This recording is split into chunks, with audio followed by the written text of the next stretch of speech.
pelita bagi kakiku, terang bagi jalanku. Firman-Mu pelita bagi kakiku, terang bagi jalanku. Shalom, menjadi sukacita dan kebahagiaan buat saya boleh bertemu kembali dengan Bapak Ibu Saudara di renungan pagi kita, Pelita Kehidupan. Apa yang ada dalam pikiran kita ketika mendengar 4 kata? Ia menyegarkan jiwaku. Kata-kata ini begitu meneduhkan hati di tengah berbagai gejolak yang ada di sekeliling kita. Mari Bapak Ibu Saudara, pagi ini kita rindu kembali jiwa kita disegarkan oleh kebenaran firman Tuhan. Mari kita satu dalam doa. Bapa yang baik, selamat pagi. Terima kasih hanya Engkau yang bisa menyegarkan jiwa kami. Hanya Engkau yang bisa memberikan kami kebahagiaan yang sejati. Pagi hari ini kembali kami rindu mendengarkan kebenaran firman Tuhan yang merupakan air hidup-Mu, yang selalu menyegarkan bagi jiwa kami, yang selalu memberikan kami sukacita, damai sejahtera, kebahagiaan dalam menjalani hari-hari kehidupan kami. Terima kasih banyak Bapa, terima kasih di tengah kepenatan dunia ini, di tengah gejolak, gelombang yang terjadi di sekitar kami. Namun firman-Mu boleh meneduhkan hati kami, menyegarkan jiwa kami, membuat kami merasa aman dan tentram dalam pelukan Bapa. Terima kasih banyak Bapa, pagi ini urapi hamba-Mu yang akan menyampaikan kebenaran firman Tuhan. Sucikan, kuduskan bibir mulut hamba-Mu ini Tuhan untuk menyampaikan kebenaran-Mu. Berkati Bapak Ibu Saudara dimanapun berada. Biarlah Tuhan setiap kami selalu menikmati topangan Tuhan, kekuatan untuk menjalani hari dengan penuh antusias dan semangat. Terima kasih banyak Bapak, kami mau sambut firman Tuhan pagi ini dengan ucapan syukur. Haleluya, amin. Tema kita pagi ini, arti kehadiran-Mu. Ketika pribadi yang spesial hadir dalam hidup kita, pastilah memberi makna yang sangat berarti, berharga, luar biasa, dan sangat berkesan. Apa makna kehadiran Kristus bagi kita? Bapak Ibu Saudara yang terkasih, mungkin kita masih ingat awal perjumpaan secara pribadi dengan Kristus yang membuat kita rindu untuk mengambil keputusan yang sangat penting yang akan mengubah kehidupan, yaitu keputusan untuk mengundang Tuhan Yesus dan menerimanya masuk ke dalam hati, dan kita menyatakan pengakuan iman bahwa Yesus adalah Tuhan dan Juru Selamat pribadi dalam hidup kita. Inilah pengalaman paling berharga, paling indah, paling luar biasa, karena merupakan awal perjalanan kita memasuki kehidupan yang baru. Kehidupan yang selalu akan kita rasakan penuh dengan makna. Kalau Tuhan Yesus sudah ada dalam hati kita, maka kita tidak akan lagi merasa kosong, merasa sendirian, merasa hampa, merasa terintimidasi, dan merasa tidak berharga. Kehadiran Tuhan memberikan arti dalam hidup kita. Pertama, kehadiran Tuhan memberikan kelepasan dan kemerdekaan. Imamat 26 ayat 12-13. Tetapi aku akan hadir di tengah-tengahmu dan aku akan menjadi Allahmu dan kamu akan menjadi umatku.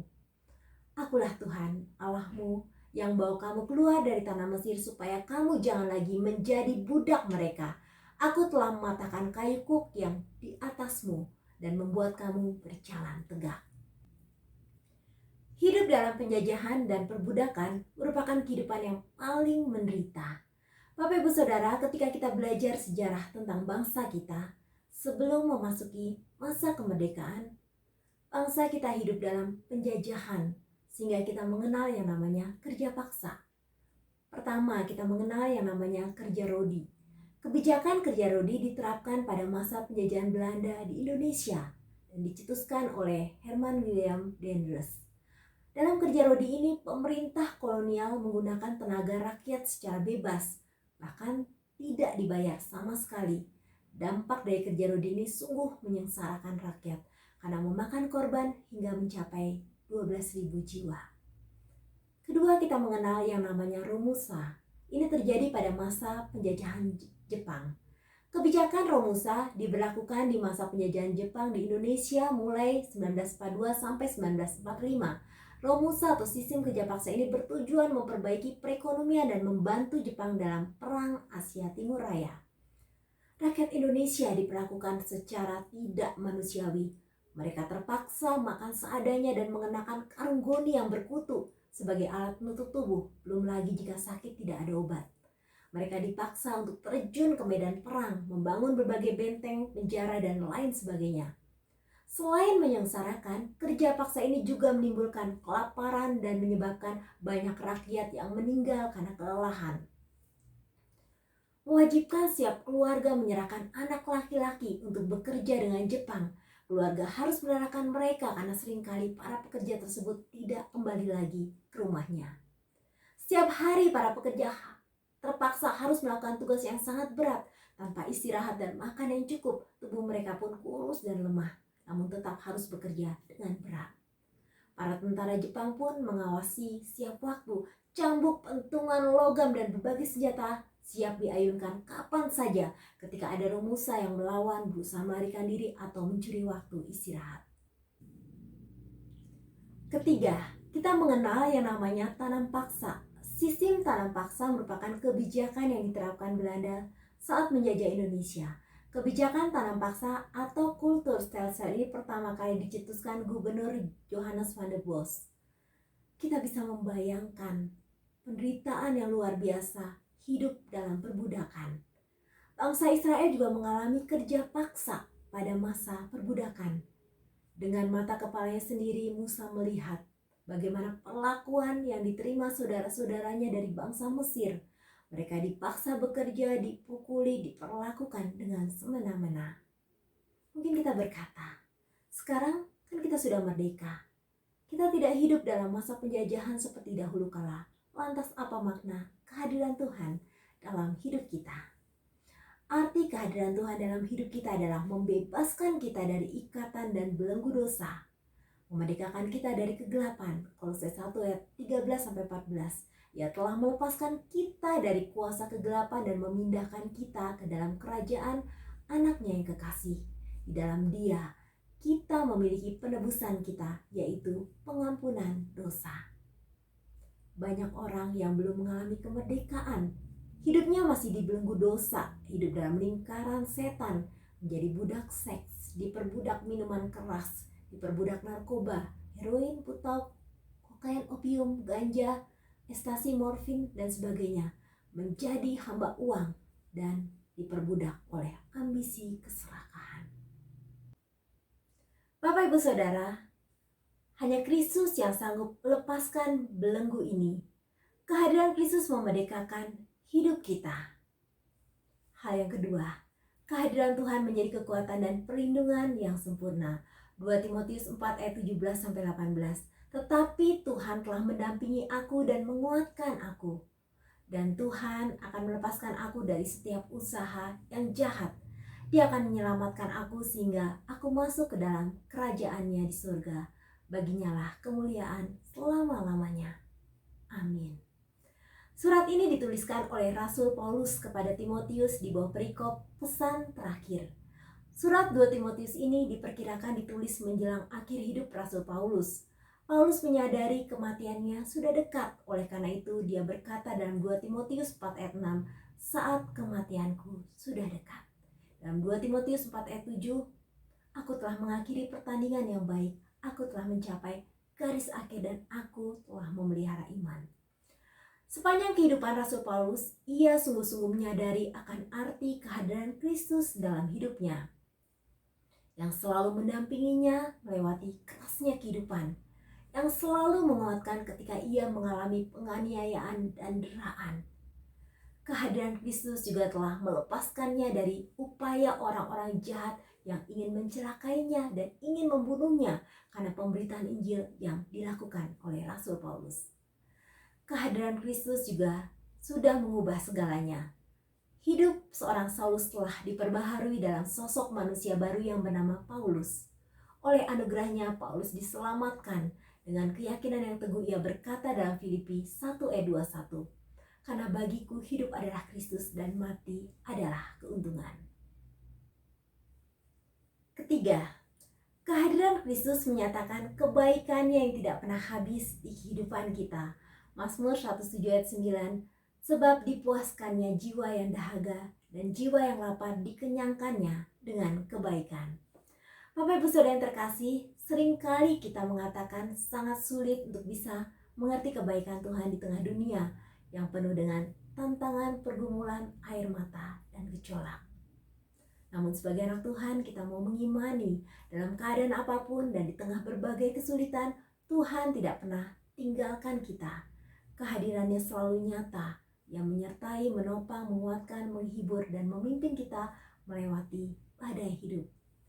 Saya teringat sebuah lagu, penyertaanmu sempurna, rancanganmu penuh damai, aman dan sejahtera walau di tengah badai. Inginku selalu bersama, rasakan keindahan, arti kehadiranmu Tuhan. Penciptanya adalah Bapak Jonathan Prawira. Ketika ditanya apa yang menginspirasi sehingga tercipta lagu yang sangat menyentuh hati ini, dia mengatakan inspirasinya adalah dari firman Tuhan. Tuhan ingin kita dekat dengannya, Tuhan hadir di tengah-tengah kita, Tuhan hadir buat kita karena Tuhan tahu kita punya pergumulan dan dia selalu ingin menolong kita. Bapak Ibu Saudara yang terkasih, apakah arti kehadiran Kristus dalam hidup Bapak Ibu Saudara sekalian? Mari kita terus mengalami hidup yang indah dan penuh kemenangan bersama dengan Tuhan Yesus. Tuhan memberkati kita semua.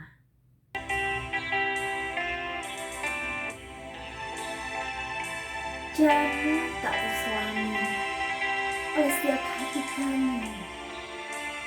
Namun, satu hal yang kami percaya, ada rencana yang indah. Terima kasih Tuhan untuk arti kehadiran-Mu dalam hidup kami.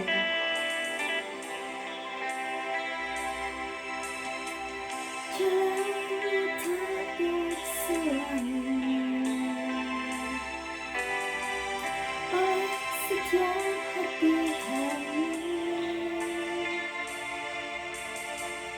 Namun satu hal ku percaya, ada rencana yang indah. Tiada terduga kasih-Mu, heran dan besar bagiku. Arti kehadiran-Mu selalu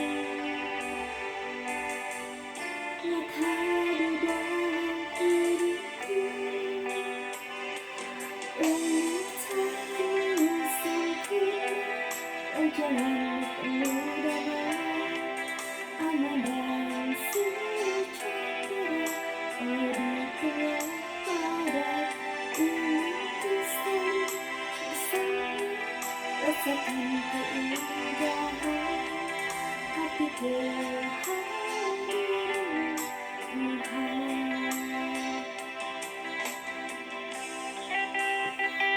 Arti kehadiran-Mu Tuhan memberikan damai sejahtera, sukacita, kebahagiaan buat kami. Terima kasih hadir-Mu memberi arti yang sangat luar biasa bagi kami. Terima kasih banyak Bapa, Engkau selalu nyata di dalam kehidupan kami. Kami boleh menikmati semua kebaikan-Mu. Dan tak terselami oleh setiap hati kami.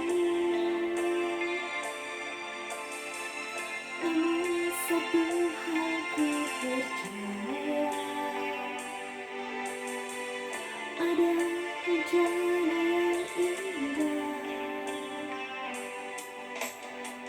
Tiada terduga kasih-Mu, heran dan besar bagiku. Arti kehadiran-Mu selalu nyata di dalam hidupku. Penyertaan-Mu sempurna, rancangan-Mu penuh damai, aman dan sejahtera. Walau di tengah badai, inginku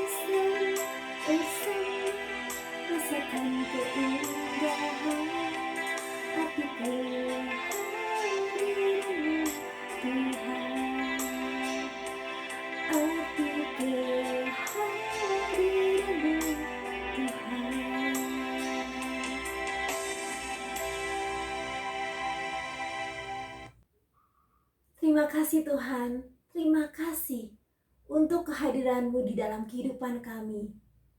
Terima kasih kami boleh menikmati bagaimana kehadiran-Mu memerdekakan hidup kami dari setiap belenggu dosa. Kehadiran-Mu sebagai bukti kasih dan penyertaan-Mu yang tiada berkesudahan dalam hidup kami. Dan kehadiran-Mu Bapa menyatakan segala kebaikan-kebaikan Tuhan di sepanjang hidup kami.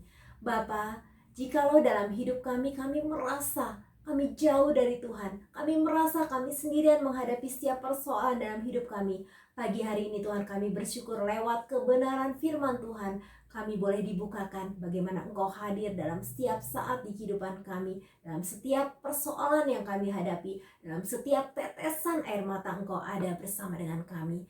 Bapak, hamba mau berdoa buat Bapak Ibu Saudara yang saat ini sedang mengalami pergumulan, sakit, mengalami pergumulan di dalam berbagai hal, masalah ekonomi, masalah pekerjaan, masalah keuangan, dan berbagai hal yang dialami. Hamba berdoa di dalam nama Tuhan Yesus, berikan kami hati yang tenang dan teduh untuk merasakan kehadiran Kristus dalam hidup kami. Bapa, tidak ada jalan buntu dalam hidup kami, tetapi Engkau menyediakan penolong bagi kami yang senantiasa memberikan terobosan atas setiap masalah dan persoalan hidup kami. Terima kasih. Hamba juga berdoa bagi Bapak Ibu Saudara tetap semangat, tetap bangkit, tetap merasakan topangan tangan Tuhan, dan tetap percaya ada jalan keluar yang terbaik buat masalah yang sedang dihadapi. Terima kasih Tuhan. Kembali kami menyerahkan hari ini dalam tangan Tuhan, menyerahkan setiap rencana kami. Kami percaya Tuhan, ketika Tuhan yang memimpin hidup kami, maka kami akan melihat segala sesuatunya luar biasa terjadi dalam hidup kami. Dalam nama Tuhan Yesus kami berdoa. Haleluya. Amin.